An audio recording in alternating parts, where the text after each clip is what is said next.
Welcome to Baby's Birthday. Each show joins a mum-to-be and counts down to the birth of their baby, revealing all the drama, laughter and tears involved in giving birth. Because let's be honest, giving birth is never a walk in the park. To help chart each birth, this is the Baby's Birthday Clock. It's there to count down to each mum's due date. And once labour kicks off, the clock kicks in and times the birth so you know exactly how long each mum's been in labour, whether it's 2 hours or a whopping 20 hours. All the action of the birth is boiled down into a half-hour show. So, we'd better crack on.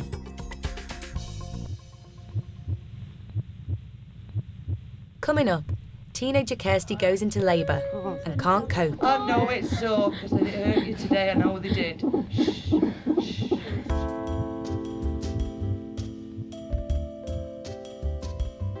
When 17-year-old Kirsty found she was pregnant, she was faced with a dilemma. When I first found out I was pregnant, I was shocked. We were speaking about whether keeping it or getting rid of it because I was still at college then.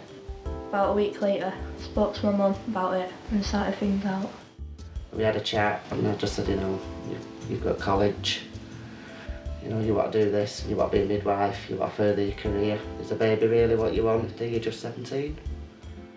Although Kirsty is not in touch with the baby's father, she doesn't have to go it alone. Her mum is supporting her every step of the way. My birthing partner is my mum because she's free. She knows what it's like. Being Kirsty's birthing partner, I think it's going to really upset me at the time when it does happen because I know what she's going to be going through. But at the end of it, you get a baby and it's nice results. I know I'll be there all the way with her, but it will be horrifying for me to see her in that much pain. Kirsty is not too keen on the idea of having any pain relief. She hates needles, but she may well change her mind when labour sets in. I don't like needles because it's just part of them going in and then they hurt, so I'm not having an epidural or pethidine. I'm going to start off with gas and air, and then if it's really bad then I'll have to have a needle. I don't think she'll care whether she's going to have a needle or not. That's the crucial point. When she's in absolute agony, she will take the needle. She will have the pethidine. As Kirsty is only 17, it means her mum has to face the daunting prospect of being a grandma. Yes, I'd say I'm looking forward to being a grandma. I don't like the idea of being called a grandma, but I'm sure I'll adjust to that. Kirsty is packed and ready for when the baby comes. Despite her young age, she's under no illusions about giving birth. I expect my childbirth to be painful and scary. I'm excited as well as scared. But if other people can manage it, so can I. 12 days later and there's still no sign of Kirsty's baby. So she heads off for a checkup and to find out her induction date. We've got up this morning and the belly's really, really dropped. So the bottom's proper down now. So hopefully things will progress today with a bit of luck. Won't it? The midwife has to do a sweep, which is an internal check to see if there is any sign of labour. And Kirsty finds it pretty painful to say the least. I've just had an internal. They said my cervix is still hard, and now they brought me up to labour ward to monitor me, see how things are going, and I've booked in to be induced on Monday, 3 o'clock. Knowing the way things have gone, I think she'll hang on till Monday now. Really? I really do. But Kirsty didn't hang on. Later that same day, she, her mum and Auntie Diane are back, but it could be a false alarm. I'm Deborah Kirsty and I'm going to examine you to see whether you're actually in labour. Relax your knees now, let your legs go. She'd had an internal earlier on in the day at the Antenatal clinic, and because they wanted to try and get right into the neck of the womb for the membrane sweeping. I know it can be very painful, and that's what put her off, and she didn't want to have another one. And she was just fighting it, and as she's my daughter, I don't want to see her in any pain. She's not doing anything, is she? She's doing nothing. Blow it away. Blow. Shh, blow. Shh, Kirsty. She's doing her job. Listen, it can't be as bad as it was today. Shh. Oh no, it's so, because they hurt you today, I know they did. Shh. Shh. Bend this knee up. Come on, you've got to relax so she can see. Come on. I was scared from when she had done it the first time in the morning, and it was still sore, and I thought they was going to go right to the back again. I tried my best, but I was scared. The more you relax, the more she can get in and see what's happening, yeah? You've got to relax. The more you tense up, the more it hurts.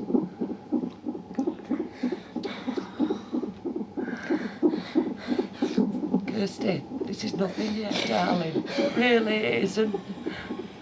Oh, Kirsty, don't cry. I know it is. But you've got to relax. You've got to let her see what's happening. Come on, you're 10 days overdue. You've got to let her see what's happening. Very emotional. It was very hard. Because I knew then later on how bad it would get. Other than that, she did well. She did do well. Kirsty, your cervix is still quite round at your back, okay, which is where it normally is when you're not in labour. At the moment, I'd say that you're in very, very early labour. All right.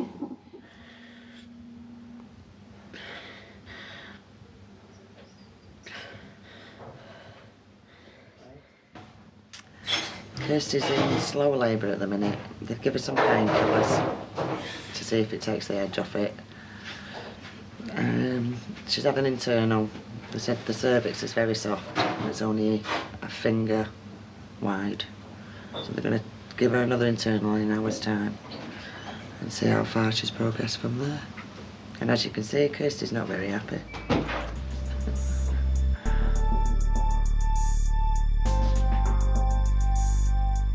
Kirsty's mum can't face seeing her daughter go through another painful sweep. So for the hat-trick sweep, the baton is passed to Auntie Diane. I want to leave you with your Auntie Diane for your next internal. Why? Because I can't go through that again. You need to learn to relax. And you can squeeze my hand as hard as you want. When they said they're going to check me again, I had the gas and air, and then my auntie was in with me. I told her to relax, let them do their work, they know what they're doing.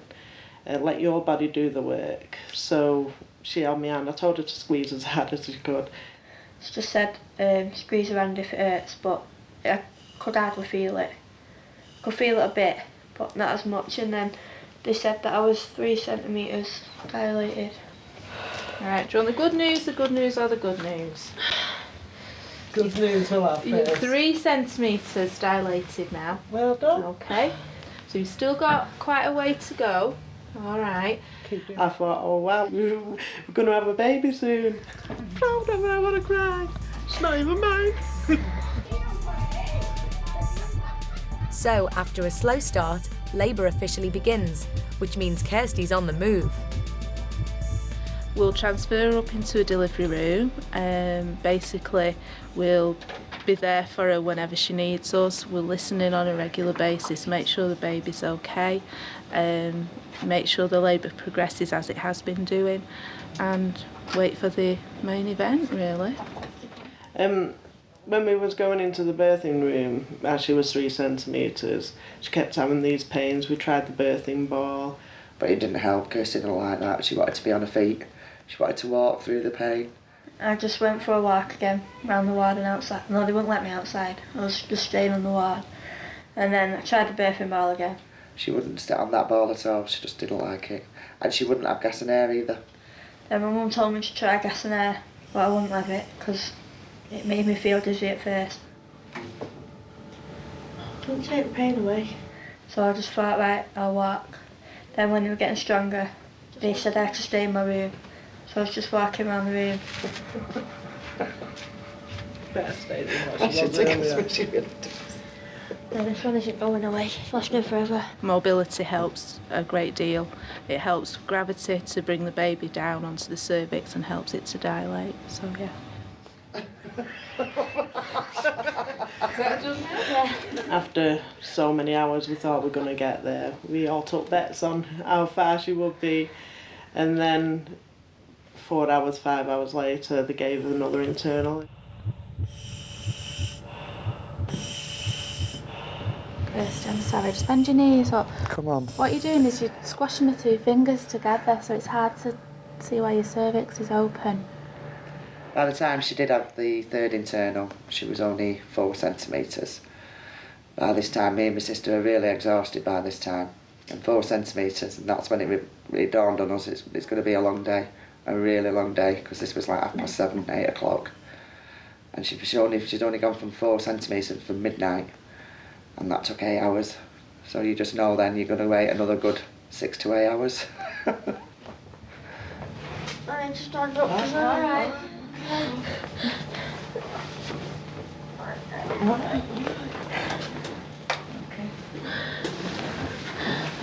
We'll have a listening after this one.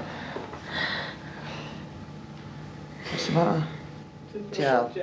Oh no, it hurts. Oh no. You're coping so well with those contractions, you're doing such a good job. Come on, it's alright. Oh, all right.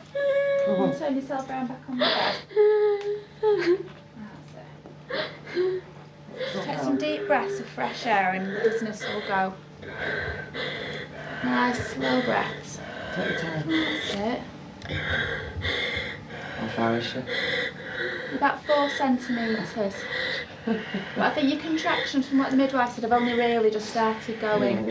Hours, so I thought, right, by dinner time she'll have had the baby. 4 centimetres, the pains were getting stronger and the contractions were lasting longer. And she'd still, again, she wanted to be on her feet all the time, she didn't want to lie down. I thought, I need to go home, it's going to be a long night, this. I'm gonna go to sleep. You're not going to go to sleep, love. I did on that chair. It's not happening.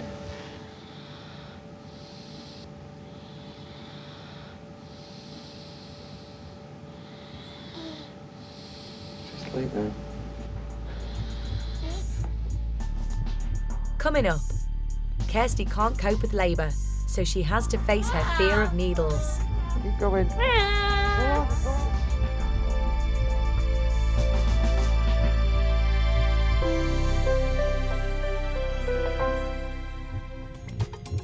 We're back with teenager Kirsty, whose labour has just kicked up a gear. When my contractions got stronger, they were like they were at the beginning, but they was lasting longer and they were more painful. So that's when I decided to have gas Your milk. gas then, use it as soon as you feel the pain. That's what it's there for. Kirsty's in a lot of pain, but doesn't like the dizzy feeling she gets when she takes gas and air. You've done it. Alright, we'll get on this. More. More. Might be nearly there now. The baby's heart had to be monitored like every so often because it was low. One of the midwives got quite concerned that they couldn't get a trace of the baby's heartbeat. They couldn't find the heartbeat because I was moving. They said that I had to stay on the bed. I lie down and I sat up. I'm getting an all over. On that, straight away. Get in it. Heartbeat just kept fading. Kirsty did not like this at all. She wanted to be on her feet. I need to sit up. Alright, sit up then. I can't get you. It's a lot more relaxing. Yeah, it was frustrating because I knew that I had to get up and walk and they were saying, oh, breathe through it, just have gas in there, but it wasn't working because they were too strong. But it weren't until later on that we realised, there's something wrong, the baby's getting in distress. To relieve the pain, Kirsty has decided to bite the bullet and have an injection of pethidine, a strong form of pain relief.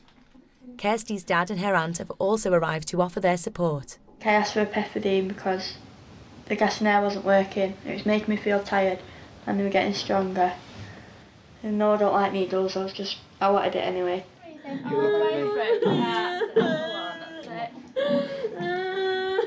She did really well. She did 15 hours before, she didn't really have to have anything stronger. But she was adamant all the way that she weren't having any pain relief. And obviously she took everything at once. Breathe on your gas.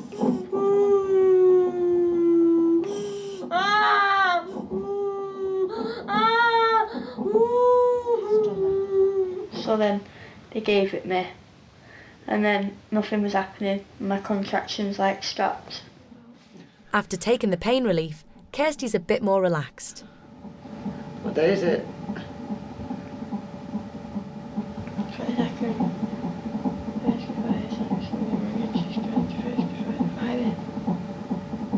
I think I was getting my contractions every 15 minutes again, so they put me on a drip to speed them up.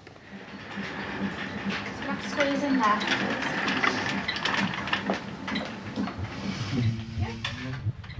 The solution in the drip is called Syntocinal. This should speed Kirsty's contractions and help the baby on its way. Let's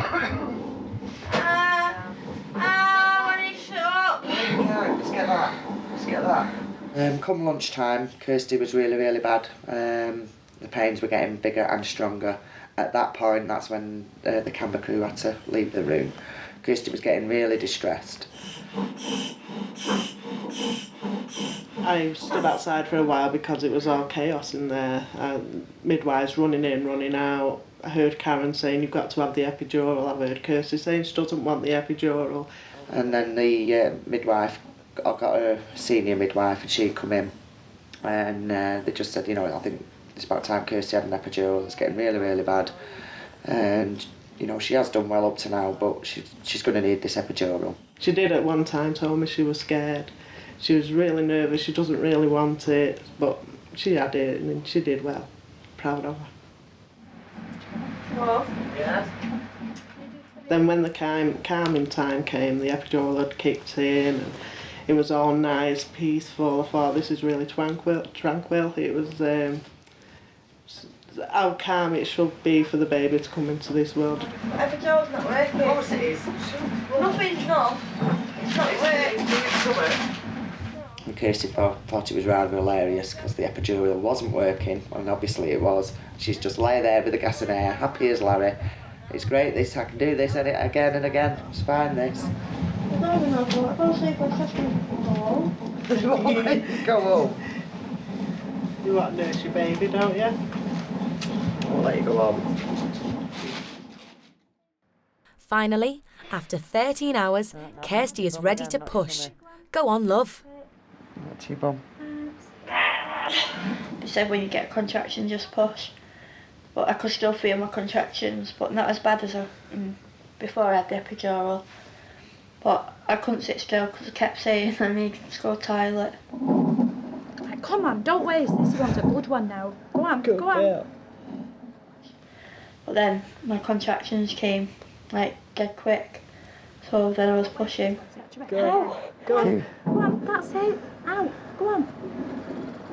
Good girl. Keep going, keep going. Oh, you're working so hard. Right, have a breath, Kirsty. That's it, and try again now. Have another one. Right down to here, that's it, that's brilliant. It's coming. Got loads of black hair. Go on, don't I held her hand, she squeezed as hard as she could. I was holding her legs, I was pushing with her. I was trying to have a baby as well as her.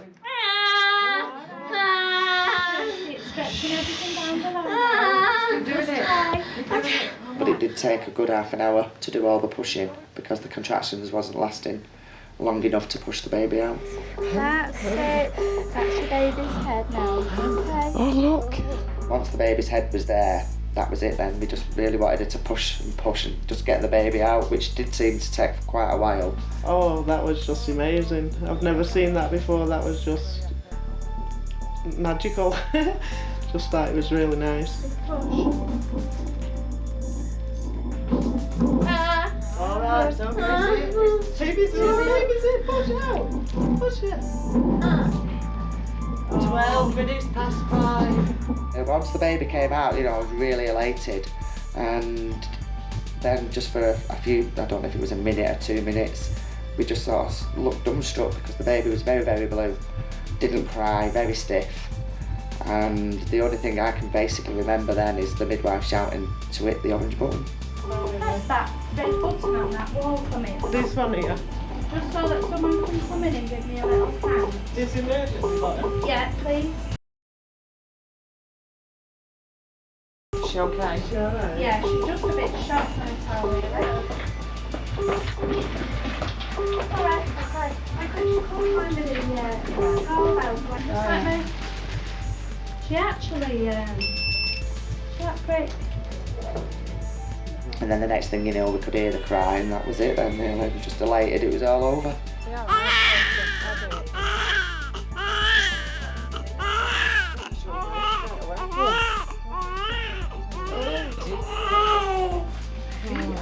So when I first held the baby, I felt elated, I felt really special. I was there and I was a great aunt, and now I've proved I am a great aunt.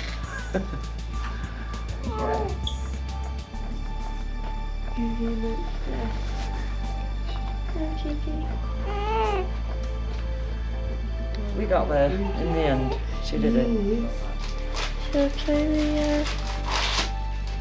After 15 hours of labour, baby Katie Louise is finally here.